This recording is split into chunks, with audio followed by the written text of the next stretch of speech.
Louis Braille, the blind boy who gave millions the power to read. A creator's writer original true story. Before Louis Braille, a blind person might hear a book read aloud. They might memorize lessons spoken by a teacher. They might trace a few enormous raised letters slowly across thick pages. But reading freely, silently, privately, and independently remained beyond the reach of millions. There was no practical alphabet that blind people could read quickly with their fingertips. There was no simple system through which a blind student could write down a thought, return to it later, and know that the words remained exactly as intended. Knowledge existed. Books existed. Libraries existed. But much of the written world stood behind a locked door. Then a boy began arranging 6 dots. He was 15 years old. He possessed no laboratory. He commanded no institution. He had no wealth, political authority, or famous name. He was a student in Paris who had been blind since early childhood. Yet he understood the problem more deeply than the sighted adults who had spent years attempting to solve it. Because Louis Braille did not merely study the limitations of blind readers. He lived them. He knew what it meant to depend upon another person's voice. He knew what it meant to find only a handful of enormous books in a school that existed for blind children. He knew the frustration of possessing a mind ready to learn while the written word remained painfully slow and difficult to touch. So Louis began experimenting. He pressed patterns into paper. He reduced a complicated system of 12 dots to 6. 2 columns. 3 positions in each. Small enough to fit beneath a fingertip. Simple enough to read without moving across an entire shape. Flexible enough to represent letters, punctuation, numbers, mathematics, and music. The patterns were tiny. Their consequences were enormous. With 6 dots, Louis Braille gave blind people more than an alphabet. He gave them privacy, independence, education, employment, music, the ability to record their own thoughts rather than merely receive the thoughts of others.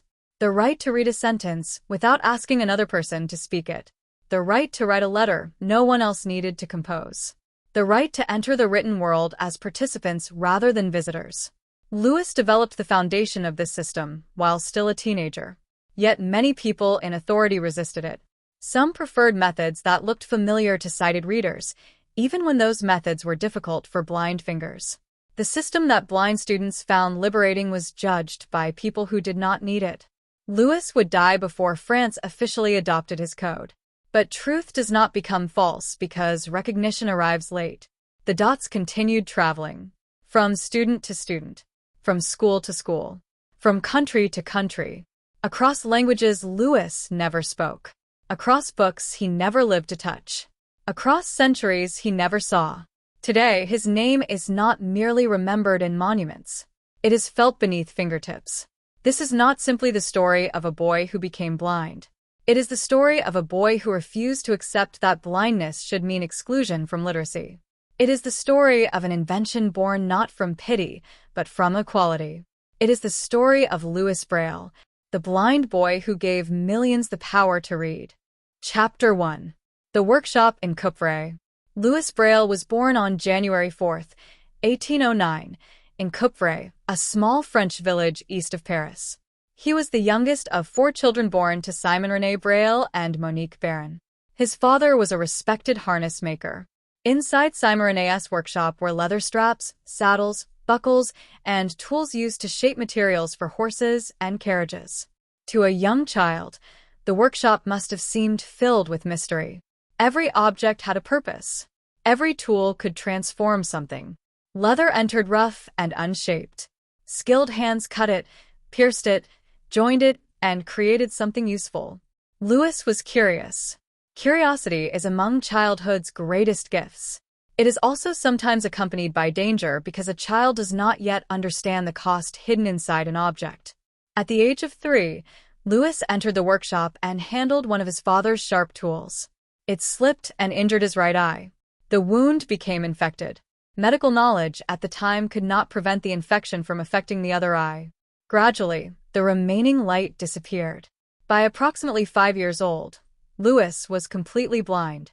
The world he had begun discovering through sight became a world he would now understand through sound, touch, memory, and movement. A childhood accident had changed the conditions of his entire life, but it had not changed the value of that life. This distinction is essential. Blindness did not remove Lewis's intelligence. It did not remove curiosity. It did not remove his ability to learn, create, teach, or contribute.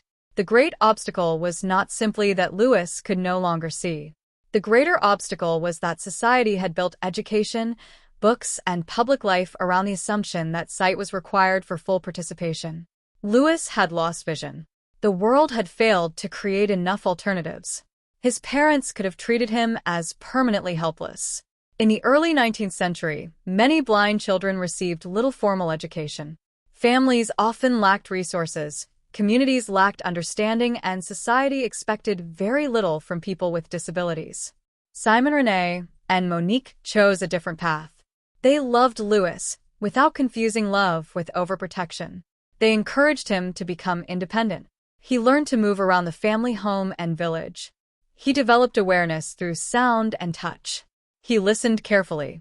He remembered routes. He learned the shape and purpose of familiar objects. His father created raised letters for him using nails pressed into wood so that Lewis could feel the alphabet. This was more than a teaching exercise. It carried a message. You can learn. The method may need to change. The expectation does not. That belief entered Lewis before the dots did. A child repeatedly treated as incapable may eventually stop attempting difficult things.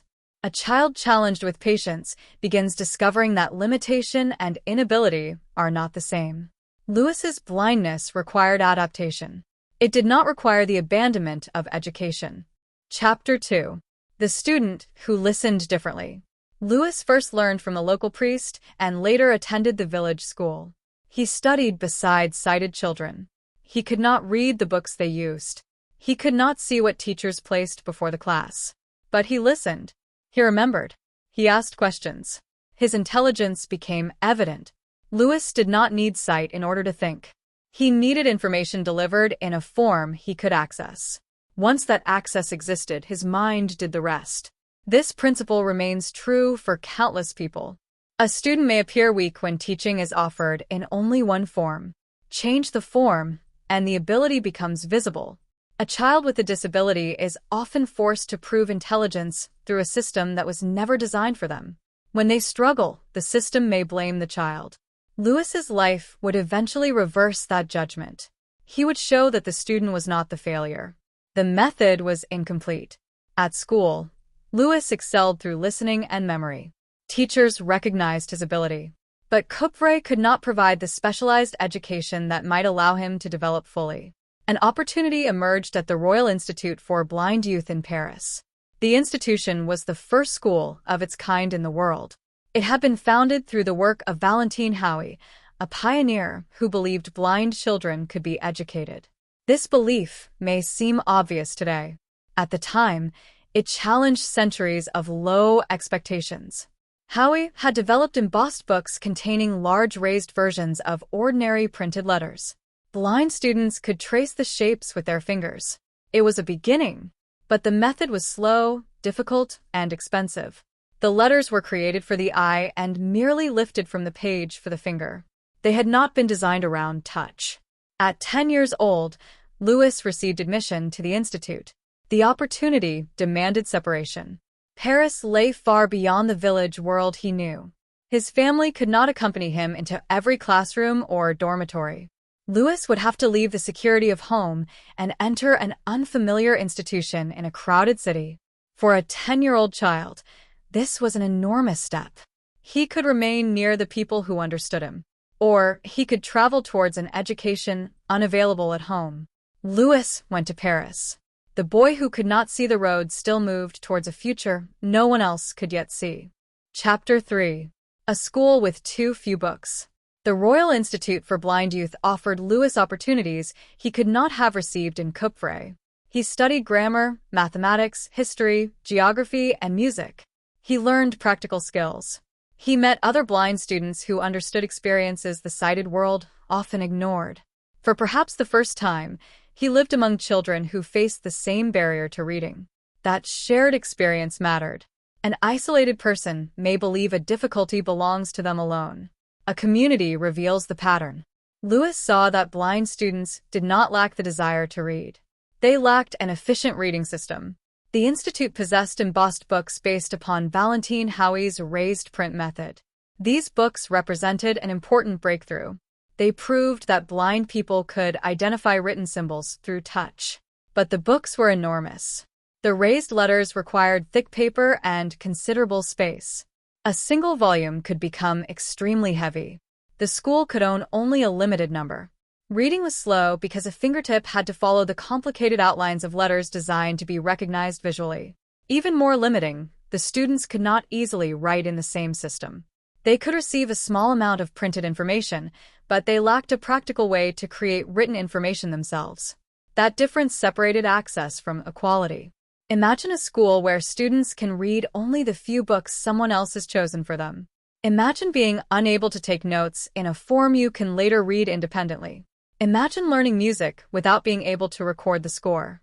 Imagine composing a private letter but needing a sighted person to write every word. Literacy is not merely recognizing text. It is the power to exchange thought, to read and to write, to receive and to respond, to study and to record, to preserve memory outside the mind.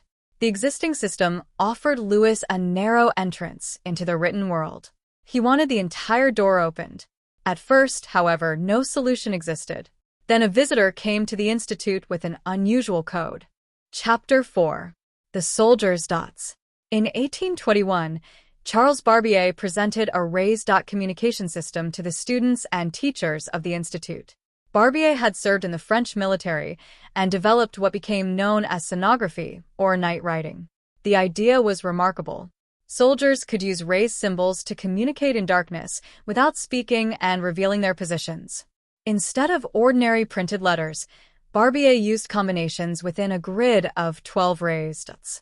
Blind students could feel the patterns. For Lewis, the importance was immediate. These were not printed letters enlarged for the fingers. They were symbols made from points. A line requires the finger to follow its shape. A compact group of dots can be recognized more quickly beneath the fingertip. Barbier had moved the problem in the right direction, but his system remained too complicated. The 12-dot patterns were too large to fit comfortably beneath one fingertip. Readers had to move across them. The code represented sounds rather than the ordinary alphabet.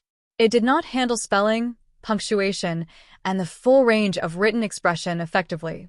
Barbier had created a tool for limited military messages. Blind students needed a complete language system. Lewis recognized both the power and the weakness.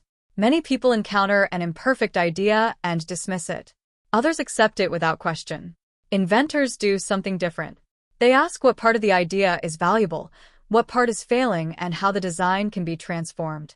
Lewis did not merely complain that Barbier's system was difficult. He began rebuilding it. He was approximately 12 years old when he first encountered the raised dot code. Over the following years, he worked during free hours, evenings, weekends, and visits home. He tested patterns. He reduced complexity. He considered the sensitivity of the human fingertip. The problem was not simply to invent many symbols. The symbols had to be distinct. They had to be compact. They had to be written using simple tools. They had to represent the alphabet familiar to readers and writers. They had to support punctuation, numbers, and, eventually, music. Lewis's blindness was not a disadvantage in designing this system. It gave him essential knowledge. A sighted inventor could look at a pattern and decide it appeared clear. Lewis judged whether it could actually be read by touch. He was not designing for blind people from a distance. He was designing with the authority of lived experience. Chapter 5. 6 dots. Lewis reduced Barbier's 12-dot grid to 6 positions. 2 vertical columns. 3 dots in each column. Small enough to fit beneath a fingertip. Each dot position could be raised or left flat. Different combinations formed different characters. The first patterns represented letters. Other patterns could indicate punctuation, numbers, mathematical signs, and musical notation. The solution was elegant because it achieved more with less. 12 dots had been complicated. 6 dots created simplicity without sacrificing possibility. This is one of invention's deepest principles. A great solution does not always add more. Sometimes it discovers what can be removed. Lewis assigned numbers to the dot positions. The upper left position became 1. Beneath it were dots 2 and 3. The upper right position became dot 4. Beneath it were dots 5 and 6. From those 6 positions came dozens of usable patterns. A single raised dot could mean one letter. 2 or more could mean another. The reader did not need to trace the outline of an entire printed shape. A fingertip could recognize the pattern as a whole. The system was not merely faster. It changed the relationship between a blind person and written language. A compact code meant smaller books. A simple slate and stylus could allow a person to write. Students could take notes. Readers could move across sentences. Musicians could study scores. Writers could preserve their own words. Lewis was 15 when he completed the foundation of the code that would carry his name. 15. An age at which society often tells young people they are not ready to contribute anything important. Lewis had not waited to become an established scholar. He had not waited for an adult to solve the problem. He understood that age does not determine whether an observation is true. The students needed a better system. He had created one. But creating an answer and convincing institutions to accept it are different tasks. The dots worked beneath blind fingers. Now, they had to survive the judgment of sighted authority. Chapter 6. The Right to Write. The most revolutionary part of Lewis's system was not simply that blind people could read it. They could write it. Using a slate to guide the positions and a stylus to press dots into paper, a writer could produce raised characters. The dots were punched from the reverse side of the sheet so that they emerged on the front. This required writing the symbols in reversed orientation. With practice, the method became efficient.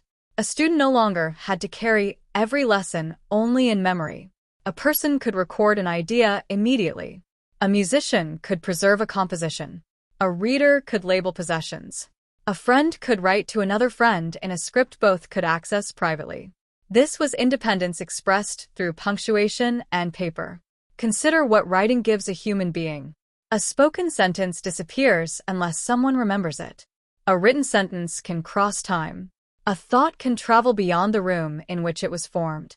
Instructions can be preserved. Knowledge can accumulate. A private diary can hold emotions the writer is not ready to speak aloud. A letter can cross distance. A book can allow one mind to enter another long after the author has died. Without practical writing, blind people were expected to remain largely dependent upon sighted scribes. Lewis's dots disrupted that dependence.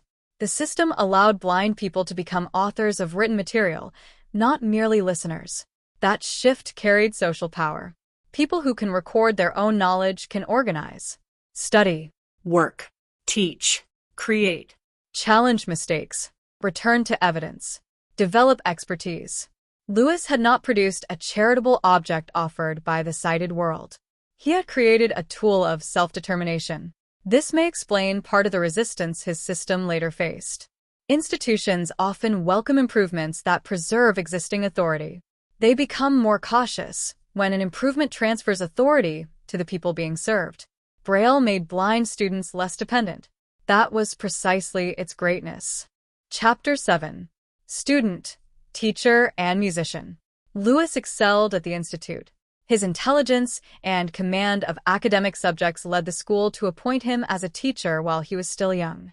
At approximately 17, he began teaching subjects including grammar, history, geography, mathematics, and music. The former student became responsible for opening knowledge to others. He was not merely the inventor of a code. He was an educator. This shaped the way he understood his work. A classroom reveals quickly whether a method is practical. Students ask questions. They make mistakes. They find shortcuts. They expose confusing features. Lewis could see, through touch, performance, and learning, how his system worked in real education. He refined it. He expanded it. Music occupied a particularly important place in his life. Lewis became a skilled organist and played in churches in Paris. For blind people in his era, music could offer both artistic expression and employment. but learning complicated compositions through listening alone placed limits upon independence. Musical notation needed to be readable through touch.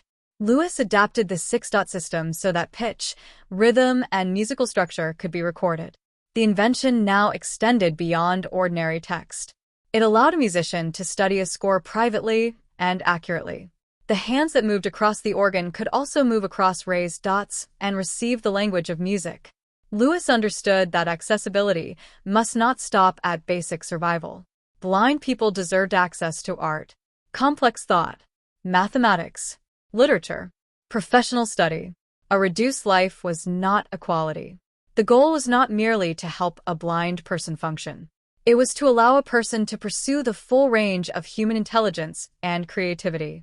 In 1829, when Lewis was 20, the Institute published his explanation of the system. The work described how words, music, and religious chant could be written through raised points. A teenager's experiment had become a formal method. Yet publication did not bring immediate worldwide acceptance. The dots had entered a book. They still had to defeat habit. Chapter 8. When the people in power could not read it. Braille's system contained an unusual political problem. Blind people could read it easily. Most sighted people could not. To blind students, this was not a failure. The code had been designed for touch. But sighted administrators and teachers often preferred raised versions of familiar printed letters because they could recognize them visually.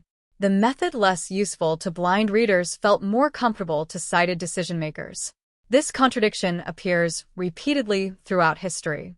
A system is created for one group. Another group controls whether it will be accepted. The decision-makers judge convenience from their own perspective rather than the user's experience.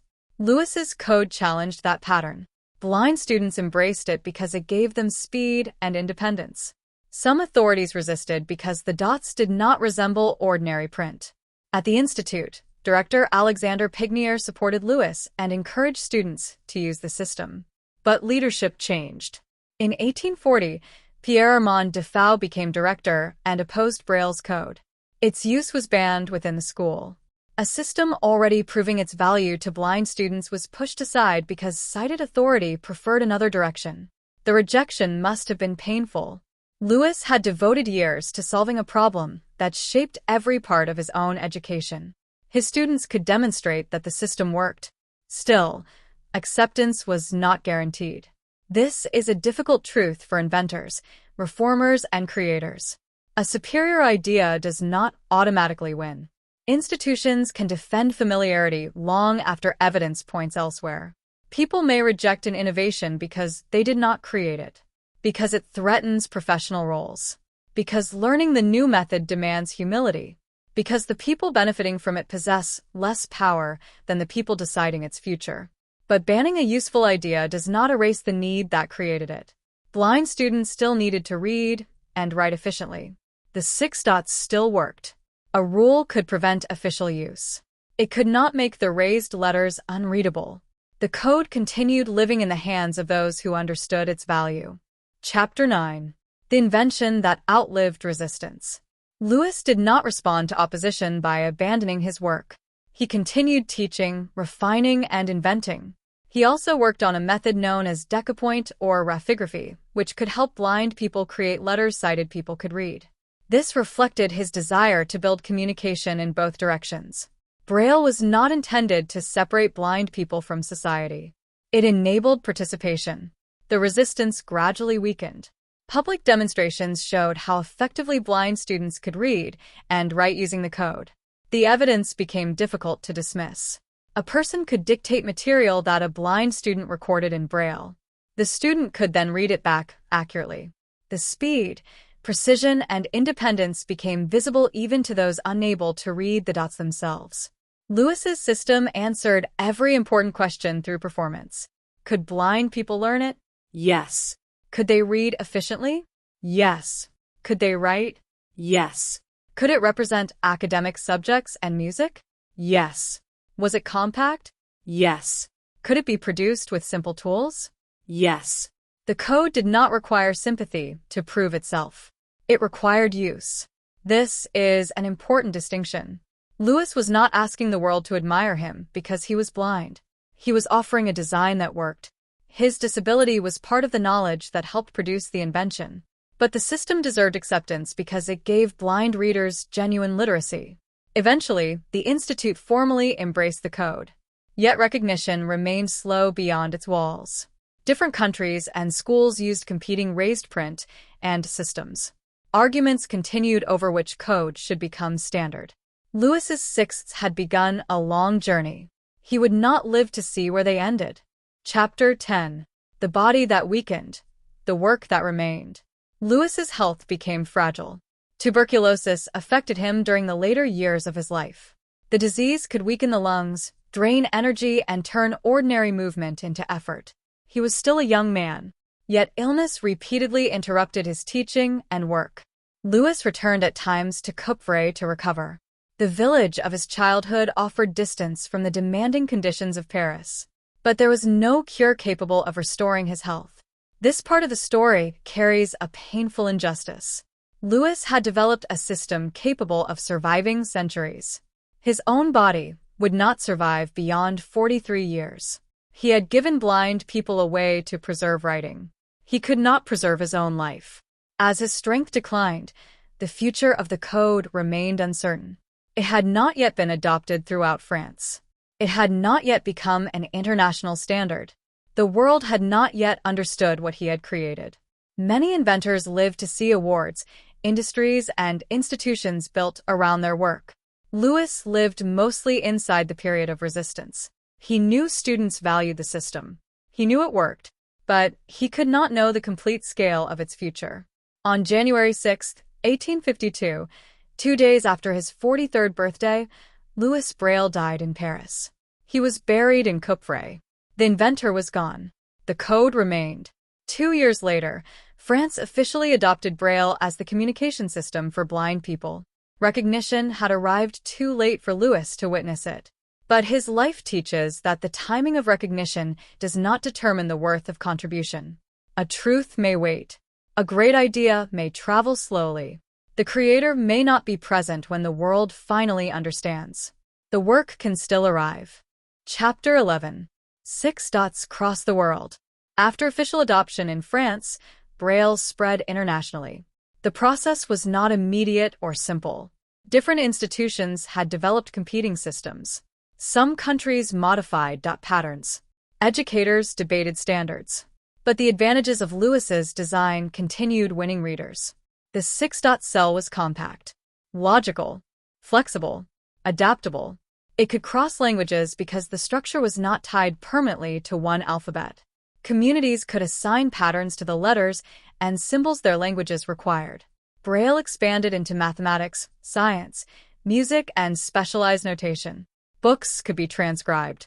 Schools could teach literacy. Libraries could grow. Blind people could exchange writing across distance. The boy from Coupvray had created an architecture capable of holding worlds he had never encountered. Over time, his surname became the name of the system. Usually, a name identifies one person. Braille came to identify an international method of literacy. The word appeared on library signs, lifts, medicine packaging, public buildings, transport systems, and technology. It entered places Louis could never have imagined. Today, refreshable Braille displays can raise and lower electronic pins, allowing digital text to be read through touch. Computers can send information into Braille cells. A person can navigate documents, study code, communicate online, and work with modern data through a principle created in the 1820s. The technology changed. The 6-dot logic remained. This is the mark of a profound invention. It does not merely solve one moment's inconvenience. It becomes a foundation upon which future inventions can build. Louis did not design electronic displays. He designed the language they needed. Chapter 12. Literacy is freedom. It is easy for a sighted reader to underestimate the independence contained in one line of Braille. Consider the privacy of reading a personal letter alone, the ability to label medication and identify it without assistance, the possibility of taking notes during a lecture, reading a speech rather than memorizing every word, following written music, studying spelling, checking punctuation, reviewing information repeatedly at one's own pace. Listening technology can provide extraordinary access. Audiobooks and screen readers have transformed modern life. But listening and reading are not identical experiences. Braille allows direct engagement with written language. The reader encounters spelling, sentence structure, punctuation, and layout. The hand controls the speed. The text remains present for examination. Literacy supports employment, education, and independent decision-making. Braille is therefore not an old-fashioned curiosity. It is part of the quality. The world sometimes treats accessibility as an optional kindness added after the normal system has been completed. Louis Braille's life reveals a better truth. Accessibility is innovation. When designers include people previously excluded, they often create solutions of extraordinary elegance. The six-dot cell emerged because ordinary print did not work through touch. Rather than forcing blind readers to imitate sighted reading, Louis designed around the strengths of the fingertip. He did not create a weaker version of print. He created a different and powerful system. True inclusion does not ask everyone to perform in the same way. It ensures that different ways of participating lead to equal dignity. Chapter 13. What Louis Braille teaches us. Louis Braille's life is often described as the story of a boy who overcame blindness. That description is incomplete. Louis did not need to stop being blind in order to become brilliant. He needed education, opportunity, tools, and people willing to believe that his mind mattered. The problem was never that a blind child could not learn. The problem was that too little had been designed for blind learners. His story offers several enduring lessons. The person living with a problem may understand it best. Sighted educators had attempted to create raised reading systems. Louis recognized why they remained difficult. His lived experience was not a weakness to be ignored. It was expertise.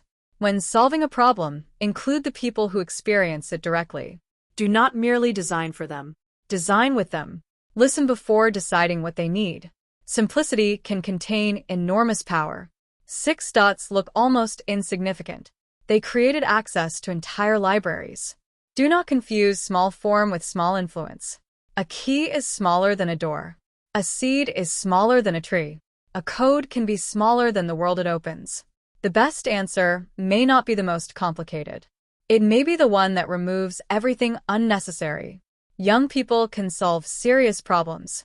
Louis began developing his system at 12 and had its foundation ready at 15.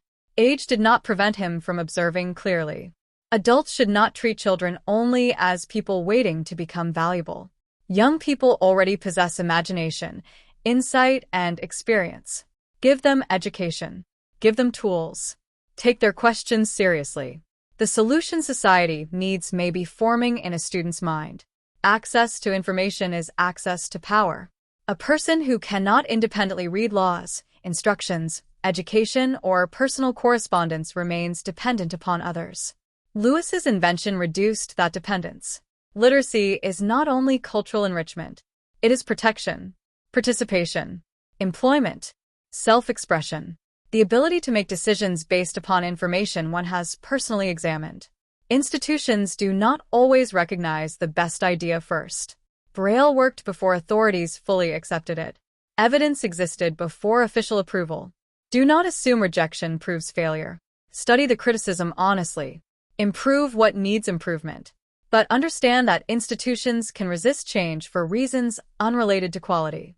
Sometimes the work must continue until experience becomes impossible to deny. A contribution can outlive its creator. Louis died before worldwide recognition. He could not count the readers who would use his code. He could not see modern libraries or digital Braille displays. The future does not require the creator's presence in order to receive the gift. Create work worthy of traveling beyond you. Teach something. Build something. Write something. Solve something. Your lifetime may be the beginning rather than the boundary of its influence. Chapter 14. The dots within your reach. Perhaps you believe you lack the resources required to change anything important. Louis had paper, a slate, a stylus, a mind that refused to stop questioning. He did not begin with a global organization. He began with a problem close enough to touch. What problem lies close to you? What difficulty do you understand because you live with it? What part of daily life forces people to depend upon a system that could be improved? What is everyone accepting merely because it has existed for years? You may not invent an international alphabet. That is not the requirement. The lesson is to examine your world carefully. Do not assume that the current method is the only possible method. Ask why. Ask for whom it works. Ask whom it excludes. Ask whether complexity can be reduced. Ask whether the people using the system have been allowed to shape it. Then experiment. Your first version may fail. Lewis spent years refining his code. A solution is rarely born complete. Test it. Listen. Remove what is unnecessary. Strengthen what works. Do not wait for everyone to approve before you begin thinking. Approval often follows proof. And proof begins with work. Perhaps your contribution will appear small. Remember the dots. One dot alone cannot contain a book. Combined through a clear system, dots can hold philosophy, science, poetry, mathematics, music, and history. Small actions gain power through relationship. One lesson taught. One page written. One tool redesigned. One barrier removed. One person included. A life of service is built from patterns of meaningful acts. Conclusion. The boy who opened the page. Louis Braille lost his sight before he was old enough to understand how completely the world had been designed around seeing. He entered childhood without access to ordinary books. He entered school depending upon listening and memory. He entered the institute and found raised letters that proved reading by touch was possible, yet remained too slow and difficult. Then Charles Barbier brought 12 dots. Louis saw the possibility hidden inside the imperfection. He reduced 12 to 6. He gave each position order. He gave each pattern meaning. He gave blind fingers an alphabet created for touch. The dots did not restore Louis's sight. That was never their purpose. They restored access. They did not ask blind people to become more like sighted readers. They respected another way of reading. That is why the invention endured. Louis became a teacher, a musician, an organist, an inventor, a writer of the first formal explanation of his system. He continued while authorities resisted. He continued while illness weakened him. He died before France officially accepted the code. But an institution's delay could not contain the future.